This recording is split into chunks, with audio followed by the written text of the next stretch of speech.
Israeli ভূখণ্ডে ইরানের ক্ষেপণাস্ত্র হামলার পর মধ্যপ্রাচ্য নিয়ে জরুরি বৈঠক ডেকেছে জাতিসংঘের নিরাপত্তা পরিষদ।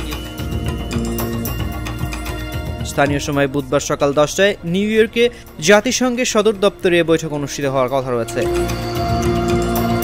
কাতার ভিত্তিক সংবাদ মাধ্যম আল জাজিরা এক প্রতিবেদনে এ তথ্য জানিয়েছে। এদিকে জাতিসংঘে নিযুক্ত ইসরায়েলে দূত ড্যানি র্যানন এক চিঠিতে ইরানের বিরুদ্ধে অভিযোগ করে বলেছেন, তারা ইসরায়েলকে ধ্বংস করার চেষ্টা করছে।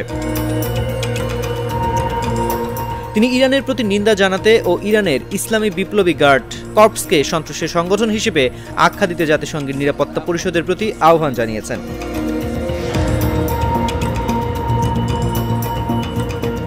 মঙ্গলবার ইসরায়েলের ভূখণ্ডে প্রায় 200 ব্যালিস্টিক ক্ষেপণাস্ত্র ছোড়ে ইরান।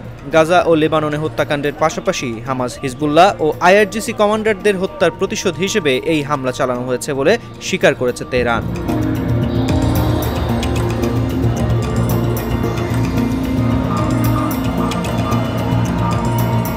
এই হামলার কিছুক্ষণ আগেই অবশ্য যুক্তরাষ্ট্র বলেছিল, ইরান ইসরায়েলে ব্যালিস্টিক ক্ষেপণাস্ত্র হামলা চালানোর প্রস্তুতি নিচ্ছে।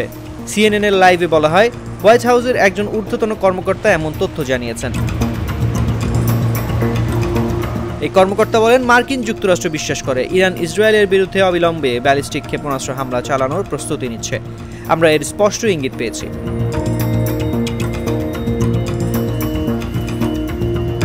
বিবৃতিতে ওই কর্মকর্তা আরও বলেন, আমরা এই হামলা থেকে ইসরায়েলকে রক্ষা করার জন্য প্রতিরক্ষামূলক প্রস্তুতি নিচ্ছি।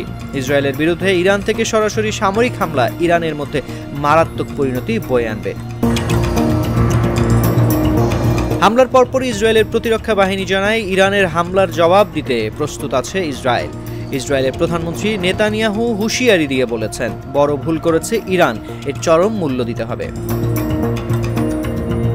এদিকে ইরান বলেছে, ইসরায়েল যদি এই হামলার জবাব দেয় তাহলে আরও হামলা চালানো হবে।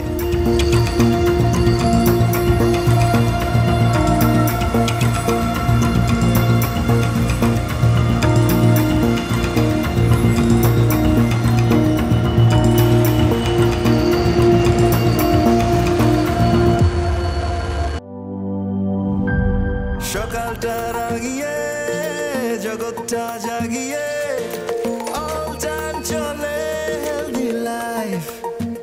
জীবনের সাথে চলে হাই ফাইভ অল টাইম ব্রেকফাস্টে all time healthy bread, all time healthy life.